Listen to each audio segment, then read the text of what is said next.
Hello everybody, welcome back. I know it's been a minute. I'm not good with YouTube. I don't know why, but I feel intimidated by it. I'm such in a fast-paced video mode all the time on Instagram and TikTok that I'm like, what should I post on YouTube? I don't know. But I told myself this year is gonna be my YouTube year and I'm gonna post more on here. Also, I'm a yapper, so when I start, I don't stop, and it's like a to edit. I just talk too much and I'm like, can you just shut up? When I sit there editing, I'm like, but yeah, I'm back, and for a very special reason, because it's finally here. The Alma dress is out, and I know a lot of you have been waiting for this for the longest time, and I'm really sorry it took me so long. When I have like a pattern, I'm like, it has to be perfect, and then it's never perfect. Like in my world, it probably never is perfect, so it just takes me forever. And then I also wanted to do a pattern test, and that intimidated me as well, and I was like procrastinating on that. I was like, I can't do that, and then I did it, and it was very, very fun. I loved it. But yeah, that's why it took me so long, but it's finally out. So if you just stumbled across this video or you haven't checked it out yet, I'm gonna put the link in the description so you can just click on it and then we can sew it together. This is going to be the video tutorial for the Alma dress pattern, and I'm a visual girly and I know a lot of you are as well, so I wanted to do a video tutorial. So here it is, my friends. It is a PDF style pattern, so you can download it and then print it at home, and it comes in A4, A0 and US letter. So if you have a big printer, you can print it out as in one. If you have a normal printer, like most of us, then you have to glue it together. So you need some scissors for paper and some glue to glue it together. I know it's a little bit annoying, but trust me, it's worth it. It's worth it. There's also a top version on the pattern, so if you want just to make a top, you can as well. It's a mini dress, just to keep in mind. I love a good mini. I love showing off my legs. So yeah, but when I tested the pattern, a lot of my Chester girlies are not like a short dress kind of girl, so they made it longer, and it's very easy. You just have to extend the hem and then you have a long dress. So yeah, you can do that if you like. It is for a confident beginner. It comes in XS to 3XL. I think that's all the things that are like important for the Alma dress. What do you need? So of course we need some fabric. For this dress, I would recommend thicker fabric like denim or like a heavy cotton. I have a list in the pattern with all the fabrics that are recommended. I would go for non-stretchy fabric, and to like slight stretch would still be okay. If you want to make it with a thin fabric, you can. Just keep in mind that it will have a different look to it and a different feel, but you know, if that's the thing you're going for, you definitely can. If you're on the thinner fabric side, I would recommend using interfacing maybe for the top part, just to so it sits better maybe, but that's optional. Go what you want to do with it. I can't wait to see it. What else? With thicker fabric, you need a special sewing needle. So I have denim sewing needles because I use denim, and these you can also use for thicker fabrics, or if you have like a thicker fabric needle, would definitely recommend using, because you don't want your needle to break 10 times while sewing this. This will annoy a lot of you, so just go and grab some. You need some thread, of course, to sew. One in the same color as your fabric and one for the contrast top stitching on top. You don't need to do this. it just looks cool. So if you want to, you need some contrast yarn for that. Then you need some bias tape in the same color as your fabric for the armholes and the neckline, and a zipper with a zipper foot. You don't have to sew in a zipper in the back. You could get it over your head. I sewed one without a zipper, and one of my tester girlies also did that. It is possible. It's just more convenient to have a zipper, but you know, whatever you like, you do. But I'm going to show you in this tutorial a really easy method to sew in a zipper, so you will have no struggle with it. Then of course you need some clips and pins and scissors for cutting out the fabric, and I think that is it, my friends. Yeah, that is all we need for this sewing project. I can't wait to see you all in it. If you want to sew it, you need to tag me, please. I want to see it. You can also put the hashtag Alma dress if you post it like on Instagram or, you know, TikTok, whatever. I can't wait to see you in it. I can't wait to see you sew it. So exciting. So freaking exciting. So exciting. Enough of my yapping. I think I said everything. If you have still a few questions, leave them down below. And yeah, so I think we should get started. So first we need to cut out our pattern pieces. For that you're gonna fold your fabric in half so you have a folded edge. This is really important because you need to place your front pattern pieces on the fold and cut it out that way so you have a big pattern piece and not a seam in the middle. For the back, you don't have to place it on the fold. You can place it in the middle of the fabric. It does not matter, but the front are very important. So after you're done with cutting out your pattern pieces, you need to cut in some notches. So you need to cut one notch in the front top part in the middle, as well as one in the front bottom part in the middle. These are there because you need to attach the two later on. Then you have two more notches at the hem of the front and the back, and that is all for notches. And this is how your pattern pieces should look after you cut them out. So what you need, again, a zipper foot, some thread in different colors, some thick fabric sewing needle, and some bias tape. And now we can start, finally. So you're going to find a zigzag overlooking sheet in your pattern booklet, and that shows you which sides of your pattern pieces you need to overlook before sewing your pattern pieces together. As you can see here, I do everything with my normal sewing machine, so I do not have an overlook. So if you do not have that, don't stress about it. I also just overlook all the edges with a normal zigzag stitch. It's not that neat as an overlook machine, but it's fine.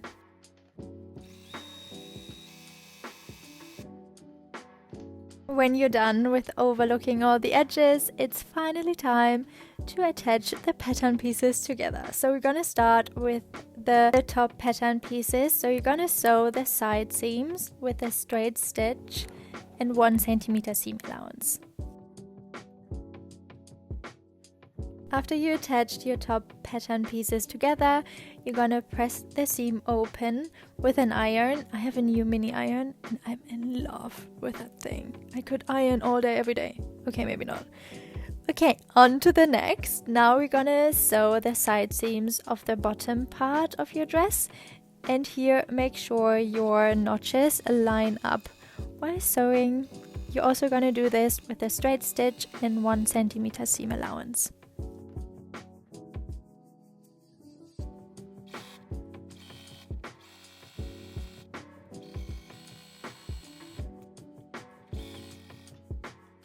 Here you also need to press your seams open after sewing.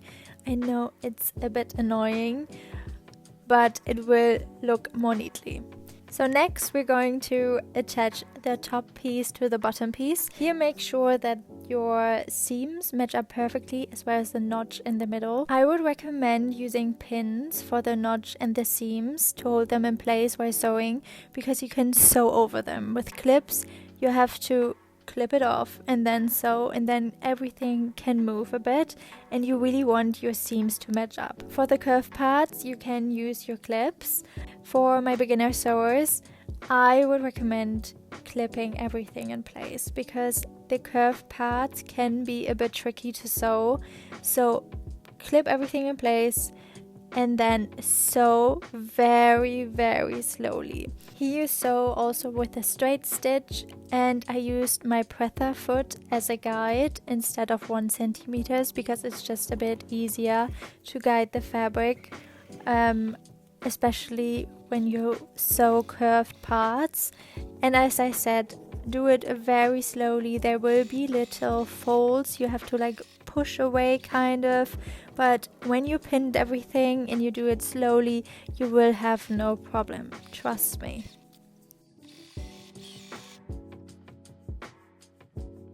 So after you're done, it should look like this. For the curved parts, I would recommend cutting little slits into the seam allowance so it just lays more nicely when flat. And then you're gonna iron your seam allowance upwards. So now that the seam allowance is ironed upwards, you're gonna sew it in place with 2 top stitching lines, and you're gonna grab your contrast thread for this. So you're gonna sew 1 line really close to the edge, like as close as you can, and I would recommend sewing very slowly so it looks as neatly as it can, and it should look something like this. Then the next line you're gonna sew with a presser foot as your guide on the edge, and then it should look something like this. After you're done with that, you need to change the thread again, and then you're gonna sew your back seam together. And here, because you have the top stitching and the seam from attaching the top to the bottom, you need to pin that in place so it does not move while sewing, and you're gonna sew that with a straight stitch and 1.5 centimeter seam allowance. And this is what it should look like.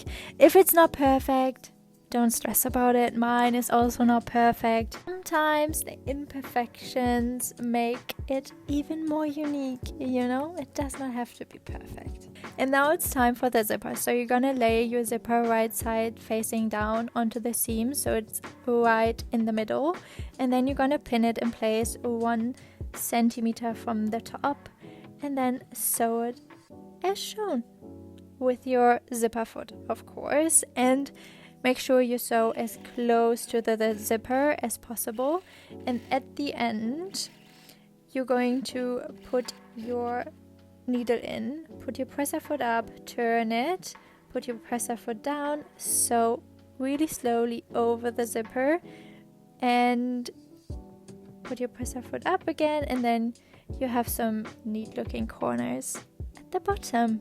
And then you can just finish your zipper.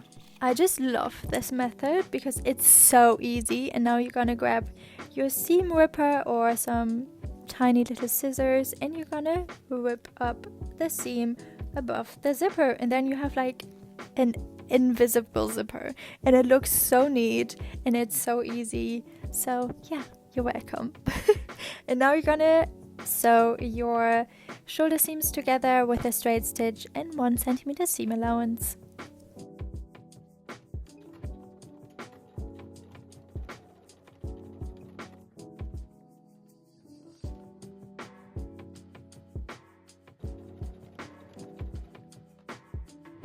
As with all the other seams, you need to press the seams open with your iron again, and now it's time for bias tape. So you're gonna grab your bias tape and fold one side open and pin it to the right side of your neckline. And make sure you leave a tail at the end and the beginning of around like 1 centimeter. And now you can pin it all around your neckline if you're a beginner. If not, like me, I don't really do that, but if you're new to bias tape and stuff, I would recommend pinning it, but you don't have to. And then you're gonna sew it on to your neckline right in the fold. You will see it like in a few seconds, but there it is, you will see it better. So like right in the fold, you're gonna sew the bias tape onto your neckline.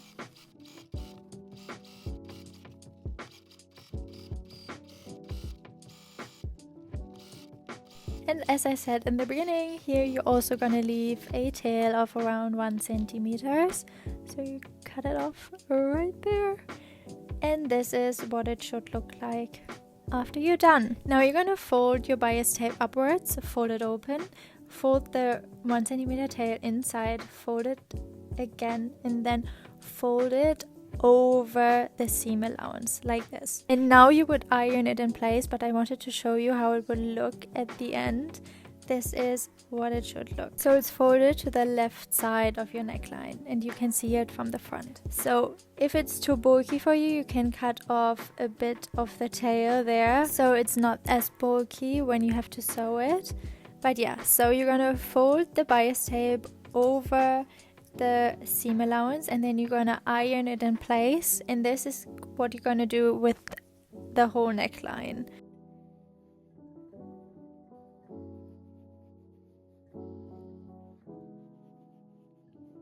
Here you can see it a bit better, so you're gonna fold the bias tape over the seam allowance and then iron it flat. For the other end, you're gonna just repeat as before. Fold, fold, and fold again, and then iron. And now you're gonna grab your clips or you iron it again, that depends on you. And you're gonna fold the bias tape over to the left side of your neckline so you can see it from the right side. So when you pinned everything in place, it should look something like this. And then you're gonna sew it, press a foot as your guide all around your neckline with your contrast thread.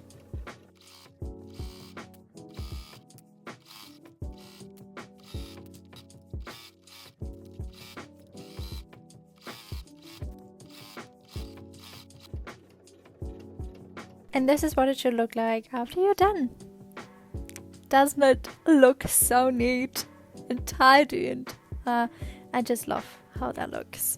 And now we're on to our armholes, and we're gonna repeat almost the same steps, but it's like different for the beginning and end. You will leave a tail as well, also around like 1 centimeter, maybe 1.5, and then pin it again to the right side of the armhole like that. I would not recommend cutting off the long tail of thread before sewing, just because maybe you pinned it wrong or something happens, so you still have enough of bias tape at the end.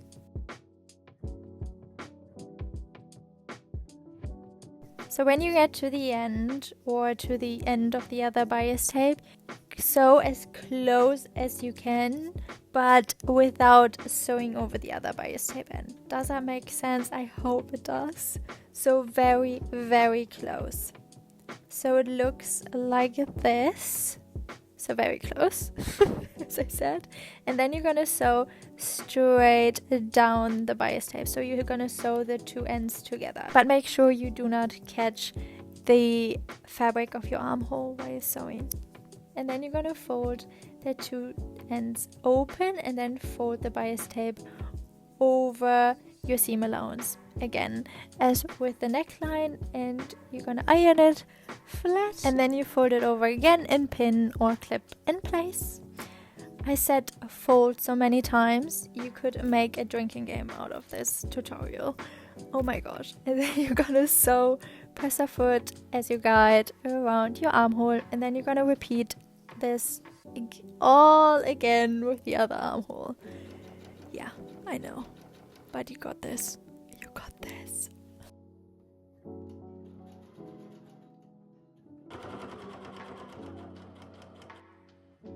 this is where we all would just say, it's done. The hem we can do another time, or we just leave it. But trust me, you will be happier when it's done. So you're gonna start with overlooking or zigzagging the whole bottom hem.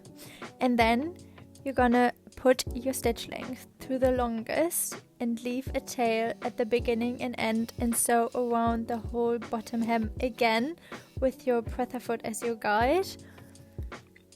And then, I know it seems excessive, but you gather the hem all around, but just a tiny little bit, not a lot, just a tiny bit.